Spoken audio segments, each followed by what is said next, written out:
The ANC National Executive Committee meeting is reflecting on the outcomes of the May 29th election, which saw the party dip below 50% for the first time in 3 decades. The 6-day meeting of the ANC's highest decision-making body started yesterday in Boksburg, east of Johannesburg. The ANC First Deputy Secretary General Nomvula Mokonyane and the party's head of elections, Mdumiseni Ntuli, are expected to report back on their reflections. Earlier, the party's Secretary General Fikile Mbalula said the outcomes of the meeting of the NEC would be tabled at its Lekgotla starting on Sunday. For more on this, we're joined by SABC News political reporter Samkele Maseko, who is in Boksburg. Good afternoon, Samkele. We know they're going to be reflecting on the May 29th performance, but what should we expect when it comes to the actual focus areas within that performance? What we can expect is that they will drill down to when the ANC started dropping electorally, tracing it back to the 2016 local government elections, subsequently going to the 2019 general elections that took place within the country, and subsequently then coming to 2021 and the final, which was this year on the 29th of May. That is where the report of Nomvula Mokonyane and Mdumiseni Ntuli dates back the electoral loss of the African National Congress to date, and looks at the various trends that have taken place since, and looks at the strengths and weaknesses of the African National Congress in all 9 provinces of the country. So essentially, they are drilling it down back to when they first lost the economic hub metros within the country, Tshwane, Ekurhuleni, Nelson Mandela Bay, and the city of Johannesburg.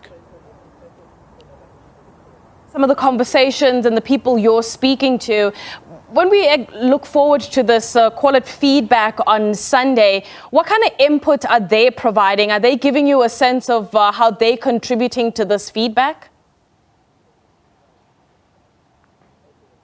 They are literally looking at how the ANC can avert further electoral declines, looking at the strengths, the weaknesses, looking at how they can strengthen themselves going into the 2026 local government elections, but also tracing and looking at the Jacob Zuma factor in provinces such as Gauteng, KwaZulu-Natal and Mpumalanga, and also looking at some of the areas where the ANC did not perform well due to their own organizational deficiencies, such as that of communications, such as that as weak structures in various other provinces, and weak communication of the governing party.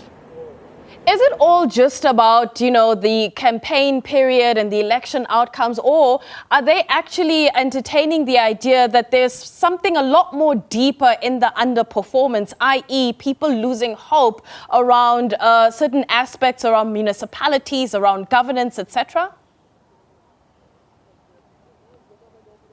They are looking into various aspects. As Zuko Kolimpi, the ANC acting spokesperson, when he spoke to him in the morning, he alluded to that they are looking at a multi-plethora of issues that have contributed to the electoral decline of the ANC. They are looking at some of the service delivery challenges they've had in municipalities, such as eThekwini, the collapse in governance in municipalities, such as Umgungundovu. You look at the collapse of municipalities in the Northwest Province, where some of them are simply not viable. You look at the economic dire situation that provinces such as the Free State find themselves under, and you look at also some of the consequences that the people of Mpumalanga, particularly those who stay around Komati Power Station, the ramifications that they've had to deal with after the closure of that particular power station. So it's a plethora of issues they are looking at. It's internal issues, it's external issues, and it's also governance issues.